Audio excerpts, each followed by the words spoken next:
나에겐 책임감과 꿈이 있었는데 어쩌다 이런 쓰레기가 되었을까? 라며 울고 있는 한 여자가 있습니다. 그녀는 조금 전 임신 테스트기를 확인했죠. 결과는 임신. 하지만 그녀는 아이의 아버지가 누군지도 몰랐습니다. 왜냐면 그녀는 마약과 섹스 중독자였으니까요. 그녀의 이름은 셰릴. 셰릴은 끔찍한 가난과 폭력적인 아버지 밑에서 자랐습니다. 그녀는 엄마가 아버지한테 수시로 폭행당하는 걸 보았고 항상 두려움에 떨며 지내야 했습니다. 결국 어머니는 그런 아버지를 피해 새 아이를 데리고 집을 나오게 됩니다. 그때가 셰릴이 7살, 어머니는 고작 29살이었습니다. 그들은 돈이 없어 전기도 수도도 없는 농장에서 살게 되었지만 어머니는 아이들에게 항상 웃으며 대했습니다. 너무도 가난했지만 셰릴은 어머니의 사랑 속에서 희망을 품고 성장하게 됩니다. 이제 조금씩 나아질 일만 남았다고 생각했죠. 19살에 착한 남자를 만나 결혼도 하게 됩니다. 그러던 어느 날 작지만 소중히 키워온 행복과 희망이 몽땅 깨지는 사건이 발생합니다. 그녀 삶의 이유이자 중심이었던 어머니가 폐암 선고를 받은 것이었습니다. 그리고 불과 49일 뒤 그녀의 어머니는 세상을 떠나게 됩니다. 가난과 고통 속에서도 삶을 버틸 수 있게 해준 어머니가 돌아가신 뒤 그녀는 끝없는 추락을 하게 됩니다. 자신이 아무 잘못을 하지 않았음에도 계속되는 비극에 그녀는 자학으로서 삶의 발악을 합니다. 마약을 하고 닥친 대로 남자들과 잠자리를 하게 되죠. 이것은 관계 중독의 한 형태인데요. 관계 중독은 심리적 결핍감과 공허감을 채우기 위해 타인에게 과도하게 의존하고 집착 몰두하는 상태를 말합니다. 이런 그녀의 행동을 더 이상 참을 수 없었던 남편은 결국 떠나게 됩니다.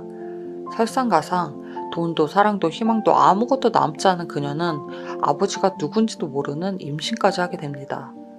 이쯤 되면 그녀가 당장 삶을 등져도 이상하지 않을 상황이죠. 그녀는 마지막 끈을 잡듯 우연히 여행 책자에서 본 PCT를 걸어보기로 합니다. PCT는 퍼시픽 크레스트 트레일의 약자로 사막과 눈 쌓인 산악지역, 곰, 방울뱀 등의 위협이 도사리는 극강의 도보 코스입니다. 그녀는 트레킹을 해본 적도 없는 사람이었지만 현재의 지역보다 더 두려울 건 없었습니다. 실제 그녀는 자신의 책에서 이렇게 얘기했습니다. 매일 깊은 우물 속에서 위를 올려다보는 심정이었다. 하지만 이제 그 우물에서 나와 혼자 황무지를 걷는 사람이 되기로 했다. 못할 것도 없잖아? 그녀는 자신의 몸보다 큰 30kg 배낭에 생존을 위한 모든 것을 놓고 걷기 시작했습니다. 걸은 지 얼마 안 돼 그녀는 내가 미쳤지 하며 후회를 하기 시작합니다. 하지만 그녀의 내면은 강하게 포기하지 말라고 붙들었습니다. 사람마다 생을 지키고자 하는 무의식이 있습니다. 그녀가 금세 포기하고 원래 삶으로 돌아갔을 때 어떤 일이 벌어질지 그 무의식은 알고 있었겠죠. 그녀는 수많은 위험에도 홀로 계속 걸어 나갔습니다. 그 사이 발톱이 6개나 빠지고 배낭을 맨 어깨가 짓무르고 강한 햇빛에 피부가 타는 육체적 고통을 겪게 됩니다. 또한 밤마다 들짐승 소리가 나는 어둠 속에서 고독과 두려움에 맞섭니다. 그렇게 하루하루가 지나고 힘들면 언제든 포기할 거야 란 처음의 생각은 점점 사라지게 됩니다. 그렇게 94일 동안 1770km를 완주해냅니다. 완주해서 그래서 뭐? 라고 생각하실 수도 있죠. 완주해냈다고 갑자기 돈벼락을 맞는 것도 죽은 어머니가 살아 돌아오는 것도 아닙니다.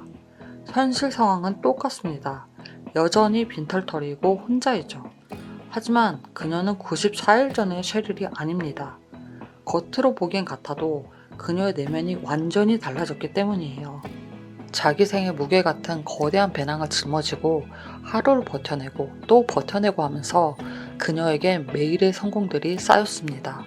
그리고 느려도 포기하지 않고 가면 언젠가 그 목표에 도달한다는 이치를 그녀는 몸소 체험했습니다.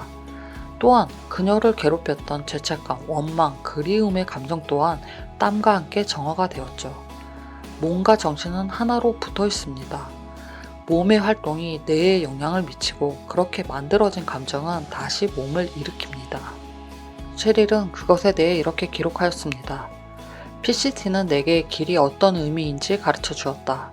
나는 울고 또 울었다. 행복해서 우는 것도 슬퍼서 우는 것도 아니었다. 내가 울고 또 울었던 이유는 내 마음이 가득 채워졌기 때문이었다. 이렇게 마음의 공허함을 새로운 힘으로 채운 그녀는 현재 두 아이의 엄마로, 작가로, 멘토로 행복하게 잘 살아가고 있습니다. 불교 화엄경에 일체유심조라는 말이 나옵니다. 모든 것은 오직 마음에서 지어내는 것이란 뜻입니다. 이제 끝이라 생각하면 스스로 절벽 끝에 서는 거고, 길이 있다고 생각하면 길이 보일 것입니다. 지금 삶의 공허함과 두려움으로 힘들어하고 계시다면 운동화를 신으세요. 그리고 조금만 걸어보세요. 거창할 필요 없습니다. 내가 아무것도 할 수 없다고 생각될 때, 나만 정체되어 있다고 생각이 들 때, 내 의지로 다리를 움직여 나아간다는 것은 그 행위 자체로 패배감에 쩔은 내 회로를 바꿔놓습니다.